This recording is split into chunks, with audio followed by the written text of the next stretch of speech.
This video is about PTE Core writing section. In this section, you will face two tasks. And unlike PTE Academic, there is no essay writing here. Instead, you will do tasks you would typically encounter in your real world.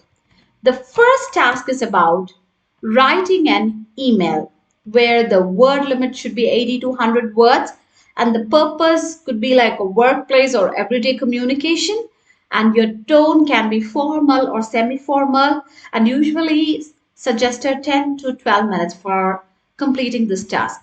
And coming to task 2, summarize written text.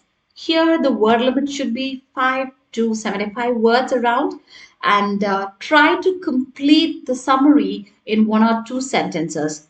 And your goal is to summarize the passage given in your own words, which typically takes around 8 to 10 minutes of your time. Okay, so here, what are they really testing?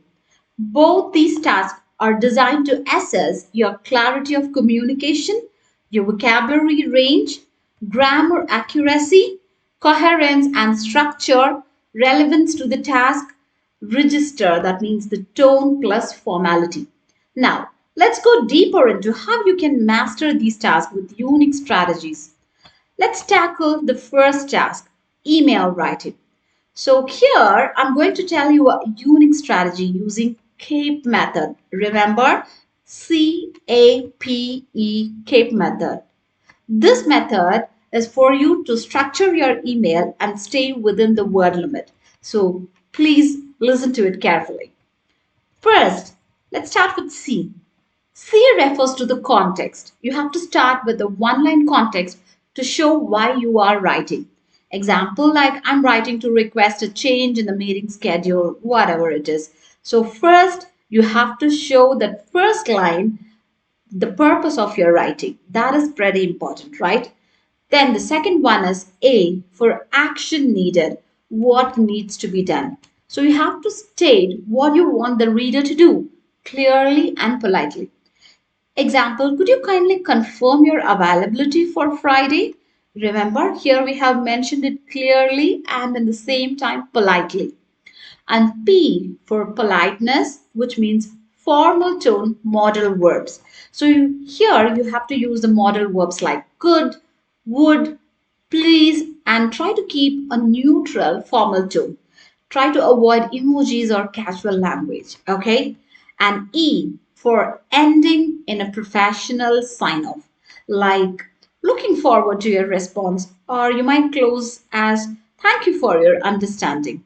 Got it? So pre-learn phrases for each part of the keep structure. These can act as a plug and play templates under pressure. Got it? Now let's move on to our example. Here is the prompt. The prompt is you're unable to attend a scheduled job interview next week. Write an email to the employer requesting to reschedule. You have to include reasons and suggest a new date and time. So if you want, you can pause the video, try to write it by yourself. I have also written a sample email. Let's move on to that. So first I have written the subject, request to reschedule interview. Dear Mr. Thomas, I hope this email finds you well. I'm writing to request a rescheduling of my job interview. We originally planned for next Wednesday due to a family emergency. I sincerely apologize for any inconvenience this may cause. I would be grateful if we could arrange the interview for Friday, August 15th at any time convenient for you. Please let me know if this is suitable or if another time works better. Thank you for your understanding and support. Kind regards, you can write your name. Let me tell you why this response scores high. First one is the task fulfillment. So here all points addressed. The reason we have given, we made the apology also, and we have given a new date to reschedule. Got it? So the task fulfillment is there. The second one is formal tone. So we maintain a polite, professional, and no slang anywhere. Coherence, there are smooth transitions between the sentences and it goes in a logical way. If you see the word limit also, it counts around 98 words, which is the perfect range. And if you see the grammar and vocabulary, rich but natural expressions. Got it? Now let's move on to summarize written text. So if you're taking the PTE Core writing exam, you must master the summarized written text because it's an absolute game changer for your writing score. But here's the problem, most test takers lose valuable points because they don't know what information to include and they struggle to write one or two clear, complete sentences. They forget to paraphrase properly or simply they just copy directly that ruin their score. I don't want you to make these mistakes. So today I'll break everything down in detail, show you real examples and give you pro tips so you can nail this task and get a high score. First step is you have to understand the task. What do you need to do? You have to read a passage, usually about 60 to 80 words, and then summarize it in a new sentence, or it could be a one or two sentences. So, what do you need to do? You have to read a passage which is usually about 60 to 80 words around and summarize it in a sentence or two between 25 to 50 words. Try to maintain accuracy, coherence, and grammatical correctness. So, no multiple sentences, no fluff, no unnecessary details. Think about it in academic and professional settings. Summarizing is a critical skill, whether you're writing research reports, sending emails to your boss, or preparing presentations. You need to take a lot of information and make it concise. That's exactly what this task tests you. So remember, your summary is scored based on four key criteria. The first one is content. So what you say matters the most. And the second one is the form, whether the summarizing text is given in a sentence or two, not in multiple sentences. And the third one is about the grammar, no grammatical errors, and then try to write with correct punctuation, subject verb agreement, and the word order. And the fourth one is, of course, vocabulary. Are you using the right words or not? So, no awkward phrasing or confusing word choices. Try to use the correct word forms like nouns, verbs, adjectives. Got it? Here again, I'm going to give you a new strategy. Remember these three keywords: distill, discard, and develop. When I'm talking about distill, what does it mean? You have to find the core message or the central theme of the paragraph, right? Usually in the first or the last lines. So that is distill. And when I am saying discard, that means ignore examples, numbers, dates, codes, or repetition.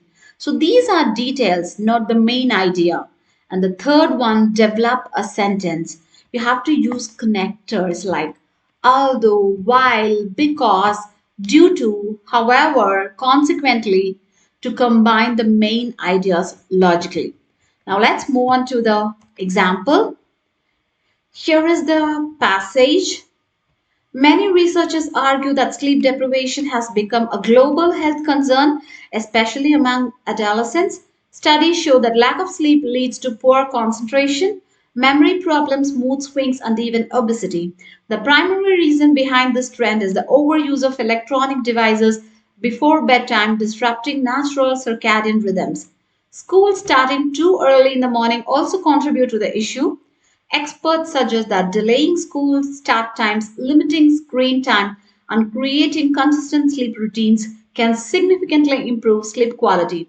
Government awareness campaigns and parental involvement are also considered crucial in promoting better sleep habits. Sleep deprivation among adolescents is a growing health concern caused by excessive screen time and early school hours, and experts recommend solutions such as delayed school start times, reduced screen exposure, and government or parental involvement to improve teens' sleep quality. We'll just break this down. Here, if you see, I have given it as one sentence, but you can give it as a two sentence too. It's not mandatory. It needs to be in only one sentence, but make sure it should not be in multiple sentences. Got it? And the word limit is 35 words, compact but complete. And it captures the main idea plus causes and solutions. If you see here, there are no repetition or over detailing. It has a strong structure like the subject, issue, causes, and solution. So that's all for today's video. Kindly like, share, and subscribe for more PTE Core tips. See you in the next video. Bye bye.